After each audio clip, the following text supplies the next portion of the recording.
সুপ্রিয় দর্শক, রূপসী বাংলা টেলিভিশনের সমসাময়িক আলোচনার অনুষ্ঠান থেকে আপনাদের সকলকে জানাচ্ছি অনেক অনেক শুভেচ্ছা। আমাদের মাঝে আজকে স্টুডিওতে উপস্থিত রয়েছে সাবেক ছাত্রদল নেতা মাওলানা মাসুদুর রহমান। মাসুদ ভাই, আপনাকে আমাদের অনুষ্ঠানে স্বাগত। রূপসী বাংলা টেলিভিশনকে ধন্যবাদ এবং আজকের বিদগ্ধ উপস্থাপক জনাব বাদল চৌধুরী সাহেবকে অভিনন্দন জানাচ্ছি। ধন্যবাদ আপনাকে। যে বিষয়টি নিয়ে প্রথমে আলোচনা করতে চাই সেটি হচ্ছে বাংলাদেশের জন্য অত্যন্ত দুঃখজনক, হৃদয় বিদারক এবং ভারাক্রান্ত অবস্থায় বাংলাদেশ রয়েছে। বেগম খালেদা জিয়ার কিছুক্ষণ আগে জানাজা শেষ হয়েছে, তাকে দাফন সম্পন্ন হয়েছে। দাফনটি তার স্বামীর পাশেই করা হয়েছে এবং আমি যতদূর জানি আপনি জানাজার অনুষ্ঠানে ছিলেন। কেমন দেখলেন সেখানে লোকের অবস্থা, লোকে লোকারণ্যের অবস্থা? বিসমিল্লাহির রহমানির রহিম। লিকুল্লি শাইইন আজাল, ইযা জাআ আজালুহু লা ইস্তাখিরুনা সাআতাও ওয়া লা ইস্তাকদিমুন। আমি কোরআনের এই আয়াত দিয়ে শুরু করতে চাই। আল্লাহ পাক রব্বুল আলামিন স্পষ্ট বলেছেন, প্রতিটি মানুষের জন্য, প্রতিটি জীবের জন্য আমি একটি নির্ধারিত সময় নির্ধারণ করে দিয়েছি। ওই সময়টা যখন আসবে তখন এক সেকেন্ড, এক মুহূর্ত দেরি হবে না, এক মুহূর্ত আগেও হবে না। ওই আমার নির্ধারিত সময়েই মানুষকে মৃত্যুর স্বাদ গ্রহণ করতে হবে। তো বেগম খালেদা জিয়া, সে শুধু একজন ব্যক্তি নয়, একটি নাম নয়। বেগম খালেদা জিয়া একটি জাতির প্রতীক। বাংলাদেশের রাজনৈতিক অঙ্গনে সে একটি আদর্শ, যে আদর্শ এই বাংলাদেশের কোটি কোটি মানুষ লালন করেন।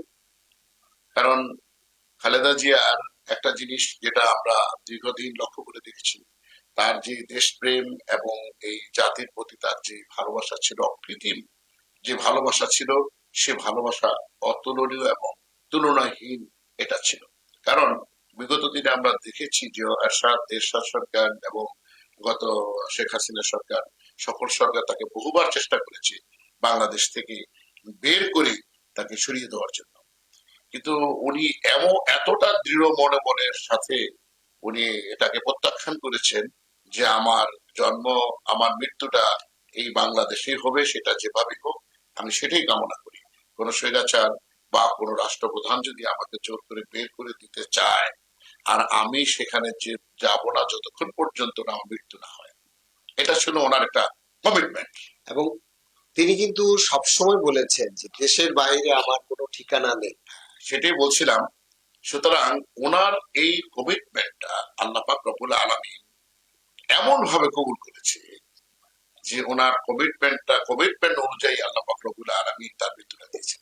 আজকে দেখেন, খালেদা জিয়ার মৃত্যুটা এমন সময় হয়েছে যখন বাংলাদেশে নির্বাচনের একটি ডামাডোল, নির্বাচনের একটা আমেজ, নির্বাচনের একটা উৎসব মুখর একটা পরিবেশ চলছে। নির্বাচন হবে সামনে, দীর্ঘদিন পরে একটি গ্রহণযোগ্য, ভালো উৎসব মুখর গ্রহণযোগ্য একটি নির্বাচন হবে, এমন একটি পরিস্থিতিতে উনি দুনিয়া থেকে বিদায় নিলেন। এবং ওনার যে জানাজা আজকে অনুষ্ঠিত হয়েছে, এইটাকে আমি শুধু ঐতিহাসিকই বলবো না। ঐতিহাসিক বলতে গেলে তো বোঝা যাবে এমন ইতিহাস বিগত দিনে আরো হয়েছে বা আরো আছে, কিন্তু আমি বলবো একটা নতুন ইতিহাস। সেটা শুধু বাংলাদেশের নয়, শুধু এশিয়ার নয়। আমার জানা মতে আমি পৃথিবীর অনেক মানুষের, অনেক লোকের বড় বড় জানাজার সম্পর্কে আমার ধারণা আছে, অবগত আছে আমার। কিন্তু খালেদা জিয়ার আজকের যে জানাজা অনুষ্ঠিত হয়েছে, এই জানাজা যে পরিমাণ, যেভাবে মানুষের সমাগম হয়েছে, এটা অতুলনীয়। এটা ভাষায় প্রকাশ করার মতো না। আমার মনে হয় এটা সমগ্র মুসলিম জাহানের ভিতরে পৃথিবীতে সর্ববৃহৎ একটি জানাজা অনুষ্ঠান আমরা এটা বলে নিতে পারি। কারণ লোকের সংখ্যা, এটাকে পরিমাপ করা একজন মানুষ হিসাবে, ওইখানে উপস্থিত একজন মানুষকে এটাকে পরিমাপ করা কোনো অবস্থায় সম্ভব নয়। আমি ফার্মগেট এলাকায় ছিলাম, আমি 1টা বাজে ঢুকেছি। 1টা বাজে ফার্মগেট এলাকায় আমি জোহর নামাজ পড়েছি। এরপরে ফার্মগেটের যে ফ্লাইওভার, ফুট ওভার ব্রিজ, আমি এই ফুট ওভার ব্রিজ আর আমি উপরে যেতে পারিনি, ফুট ওভার ব্রিজের উপরে আমার দাঁড়িয়ে থাকতে হয়েছে। ওখান থেকে আমি কিছু লাইভ করেছিলাম এবং কিছু ভিডিও ফুটেজ আমি ফুটেজ করেছিলাম। তা আমি যদি একটা জিনিস বলি যে এই ফার্মগেট ফার্মগেটের ব্রিজের উপর থেকে যে লোকগুলা দেখা গিয়েছে, এখানে কয় লাখ লোক হবে এটাকেই পরিসংখ্যান করা কঠিন। এইদিকে আমরা যতটুকু জেনেছি শাহবাগ পার হয়ে একেবারে মানে এখান থেকে একেবারে শাহবাগ পার হয়ে গেছে। এবার আপনি একটা হিসাব করে দেখেন, এই ইসের থেকে শাহবাগের ওই পর্যন্ত যদি আমরা রাস্তা ধরি কি পরিমাণ লোক হবে। এই দিক দিয়ে যে রাস্তাটা আপনি গ্রিন রোড হয়ে যেটা নিউ মার্কেটের দিকে চলে গেল, এই রাস্তাটা ওই মাথা থেকে ওই মাথা পরিপূর্ণ ছিল। এদিক থেকে ফার্মগেটটা যেটা বিজয় শহরের দিকে চলে গেছে, এটা ক্যান্টনমেন্ট পার হয়ে একেবারে আপনার মহাখালীর মধ্যে চলে গেছে। আর এটার পিছন দিকে পূর্ব দিকে যদি আমরা ধরি, তাহলে পূর্ব দিকে রাস্তাটা তেজগাঁয়ের ভিতর দিয়ে রেল লাইন পার হয়ে একেবারে 7 রাস্তা এসে পৌঁছে গেছে।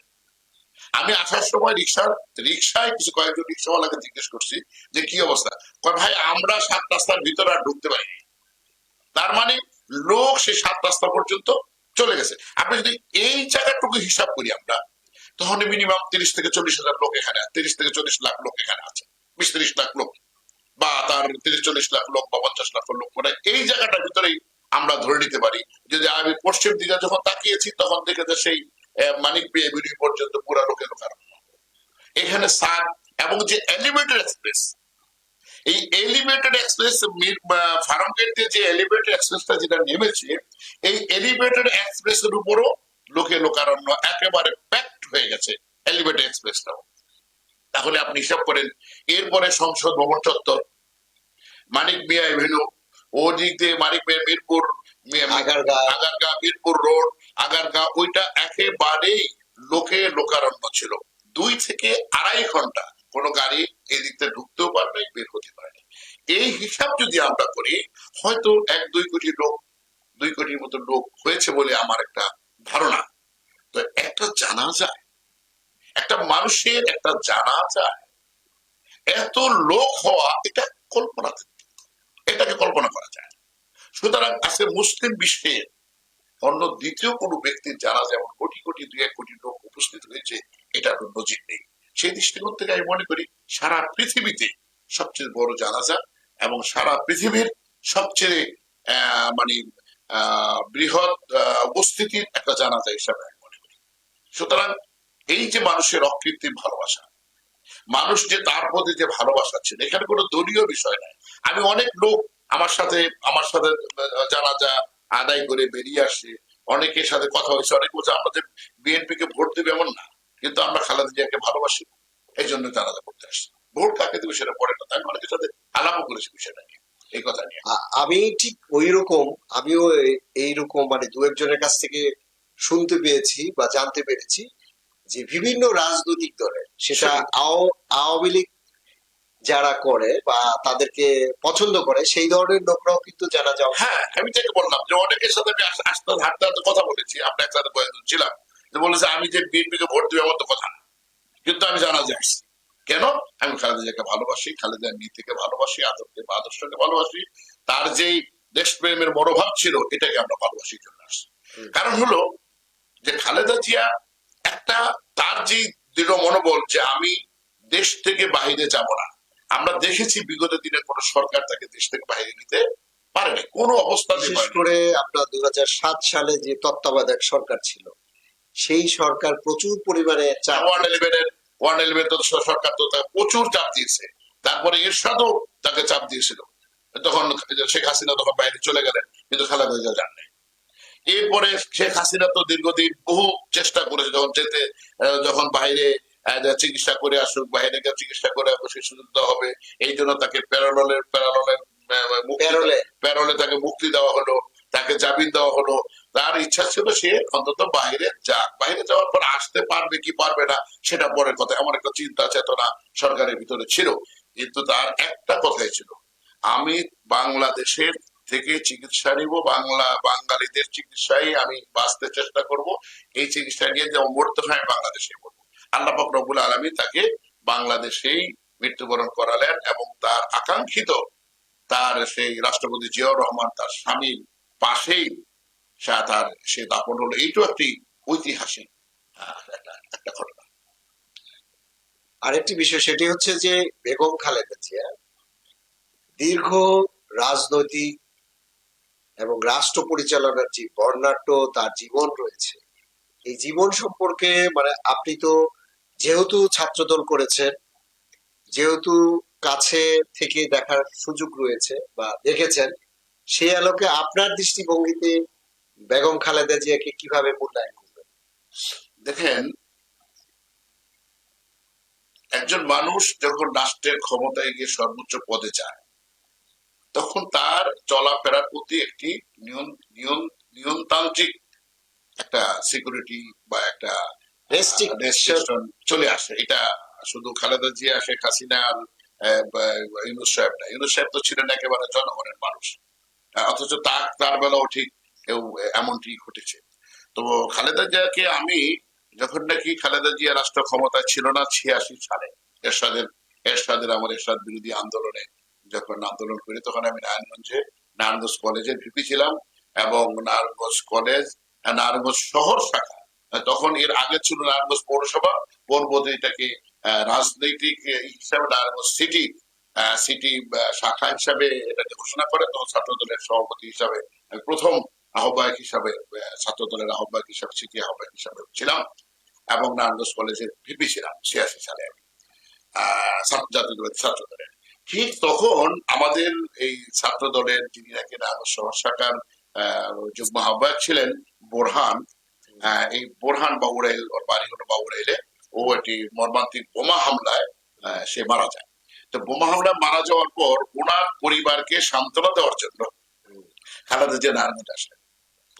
তখন আমি দেখেছি, আমি নারায়ণগঞ্জ শহর শাখার ছাত্র দলের সভাপতি হিসাবে আমি তখন খালেদা জিয়াকে আমি রিসিভ করেছি, এবং আমি তাকে সব জায়গায় নিয়ে গিয়েছি, এবং বোরহানের বাসার ভিতরে যখন নাকি আমরা যাই, সেখানে যখন আমি বসেছি, আমি খালেদা জিয়ার সেখানে পাশাপাশি বসা ছিলাম।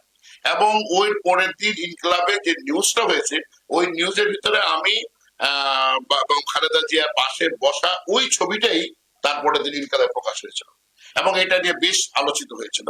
তো সুতরাং ওনার, এবং সেখানে আমি তাকে দেখেছি তার যে সরলতা এবং তার যে মানুষের সাথে মিশার, মানুষের সাথে কথা বলার এবং আন্তরিকতার সাথে মানুষকে যে গ্রহণ করার একটা মানসিকতা, এটা আমি তখন থেকে তাকে দেখেছি। পরবর্তীতে রাষ্ট্র ক্ষমতায় যখন আসলেন, তখনও আমি আরো বেশ কয়েকবার আমরা খালেদা জিয়ার সাথে, তখন প্রধানমন্ত্রী হিসাবে তখন যে আসছেন, বিরোধী দলের নেত্রী ছিলেন, তখনও তাদের সাথে আমরা সাক্ষাৎ করেছি। তার এই যে বর্ণাঢ্য রাজনৈতিক জীবন, উনি মূলত উনি পোশাক এবং তার যেটাকে আমরা বলি স্মার্টনেস যেটা ছিল, এটা সে সবসময় জিনিসটাকে বজায় রাখতো সর্বাবস্থায়। এই একটা জিনিস ব্যতিক্রম ছিল বাংলাদেশ রাজনৈতিক অঙ্গনে। ওনার পরিপাটি চলাফেরা, এটা তার একটা বিশেষ একটা বৈশিষ্ট্য ছিল। উনি ওই দেখেন, অনেক সময় হাসপাতালে গেলেও উনি পরিপাটি হয়ে হাসপাতাল গেছেন, চিকিৎসা নিতে গেলে উনি পরিপাটি হয়ে চিকিৎসা নিয়েছেন। মানে ওনার এটা ছিল একটা অভ্যাসে পরিণত হয়ে গেছিল, এবং এটা একটা প্রধানমন্ত্রী হিসাবে, রাষ্ট্রের প্রধান বড় একজন ব্যক্তি হিসাবে এটা তার জন্য বাঞ্ছনীয় প্রয়োজনও ছিল। এবং যথেষ্ট শালীনতা বজায় রেখে উনি ওনার পরিপাটির যে বিষয়টা, সেটা শালীনতার মধ্যেই ছিল এবং বজায় রেখেছেন। অবশ্যই রেখেছেন। এবং ওনার বর্ণাঢ্য রাজনীতিতে উনি কখনো কারো উপরে, আমার জানা মতে রোষানলে কারো প্রতি উনি কোনো সিদ্ধান্ত নেন নাই। আর উনি এমন একজন ব্যক্তি ছিলেন, উনি একবার মুখে যেটা বলেছেন, ওইখান থেকে তাকে পিছু হটা সম্ভব না। এরশাদ সাহেব বহু চেষ্টা করেছেন নির্বাচনের জন্য। উনি ঘোষণা দিলেন যারা নির্বাচন করবে তারা জাতীয় বেঈমান হিসাবে আখ্যায়িত হবে। উনি গেলেন না, কিন্তু শেখ হাসিনা নির্বাচনে গিয়েছিলেন। কিন্তু যাই হোক, শেষ পর্যন্ত নির্বাচনে শেখ হাসিনা গেলেন, কিন্তু 91 সালে 2001-এর নির্বাচনে 91 সালে নির্বাচনে খালেদা জিয়া বিপুল ভোটে আবার সেই সরকার গঠন করলেন। তখন আমরা প্রচুর পরিশ্রম করেছি, এবং এরশাদ বিরোধী আন্দোলনে যে ছাত্র সংগ্রাম পরিষদ ছিল, আমি নারায়ণগঞ্জ জেলা ছাত্র সংগ্রাম পরিষদের সদস্য সচিব ছিলাম, আর শামীম ওসমান সে ছাত্রলীগের সে ছিল আহ্বায়ক। আমরা সেই এরশাদ বিরোধী আন্দোলন, যুগপৎ আন্দোলন করেছি। আমি এরশাদ বিরোধী আন্দোলনে বুলেট মানে সেই কি রাবার বুলেটে আমি আহত হয়েছিলাম, এবং একটা একটা বন্দি ঘরের ভিতরে আমরা কাঁদুনে গ্যাসকে মৃত্যুর মতন অবস্থা হয়ে গেছিল আমাদের। সেখান থেকে অবশ্য আমরা কারো সহযোগিতায় আমরা সেখান থেকে বেরিয়ে আসতে পেরেছিলাম।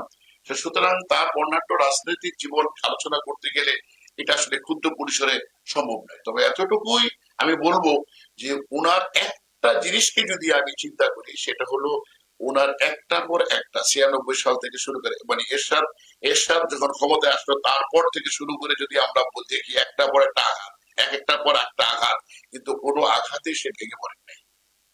111 যে আঘাতটা তার উপরে এসেছে, সে আঘাতও সে ভেঙে পড়েন নাই। যখন নাকি তাকে বলা হয়েছিল যে তারেক চলে যাবে, আপনিও চলে যান, উনি বলছে তারেক চলে যাক, মারা যাক, আমার কিছু আসে যাবে, কিন্তু আমি যাবো না।